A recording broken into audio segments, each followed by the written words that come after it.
Hello friends, welcome back to my YouTube channel L creations. ನಾನಿವತ್ತು NITKನಲ್ಲಿರುವ Surathkal light house ಬಗ್ಗೆ ಮಾಹಿತಿಯನ್ನು ಕೊಡ್ತಾ ಇದ್ದೀನಿ. ಇದನ್ನು ಸೂರತ್ಕಲ್ ದೀಪಸ್ತಂಭ ಅಂತಲೂ ಕರೀತಾರೆ. ಇದು ಸಮುದ್ರದ ತೀರದಲ್ಲಿದೆ.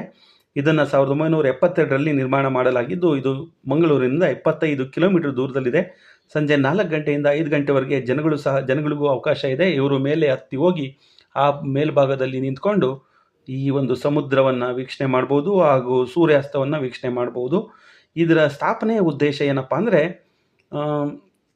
ಯಾವುದೇ ಹಡಗುಗಳು ತೀರಕ್ಕೆ ಬರದೇ ಇರೋ ಥರ, ದಂಡೆಗೆ ಬಂದು ಸಿಗಾಕೊಳ್ಳದೆ ಇರೋ ಥರ ಅವು ಸಮುದ್ರದಲ್ಲೇ ಆಳ ನೀರಿನಲ್ಲಿ ಸಂಚಾರ ಮಾಡಲಿ ಅನ್ನೋ ಉದ್ದೇಶಕ್ಕೋಸ್ಕರ ನಿರ್ಮಾಣ ಮಾಡಿರ್ತಕ್ಕಂತಹ ಒಂದು ದೀಪಸ್ತಂಭಗಳಾಗಿದೆ. ಇದು ಕರ್ನಾಟಕದಲ್ಲಿ ಈ ಥರ 5 ನಿರ್ಮಾಣ ಮಾಡಲಾಗಿದೆ. ಇಡೀ ದೇಶದಲ್ಲಿ 204 ದೀಪಸ್ತಂಭಗಳನ್ನು ನಾವು ನೋಡ್ಬೋದು. ಇವುಗಳು ಇತ್ತೀಚಿನ ಆಧುನಿಕ ಟೆಕ್ನಾಲಜಿ GPS ಮತ್ತು ರಡಾರ್ ಶಿಪ್ಗಳಲ್ಲಿದ್ದರೂ ಸಹ ಇವು ಬಹಳ ಉಪಯೋಗವಾಗಿ ಹಡಗುಗಳಿಗೆ ಮತ್ತು ನಾವಿಕರಿಗೆ ಸಂಚಾರಕ್ಕೆ ಒಂದು ಟ್ರಾಫಿಕ್ ಸಿಗ್ನಲ್ ಥರ ಕರ್ತವ್ಯವನ್ನು ನಿರ್ವಹಿಸ್ತಾ ಇವೆ.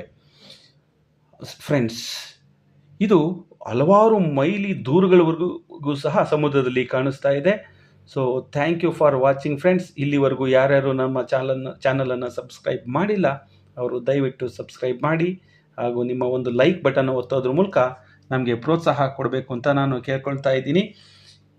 ಮತ್ತು ಇದು ಸ್ವಲ್ಪ ಮುಂದುವರಿಸ್ತಾ, ಈ ಕರ್ನಾಟಕದಲ್ಲಿ ಕಾಪು, ದೇವಗಡ, ತದ್ರಿ, ಭಟ್ಕಳ ಹಾಗೂ ಸೂರತ್ಕಲ್ನಲ್ಲಿ ಇವಿವೆ.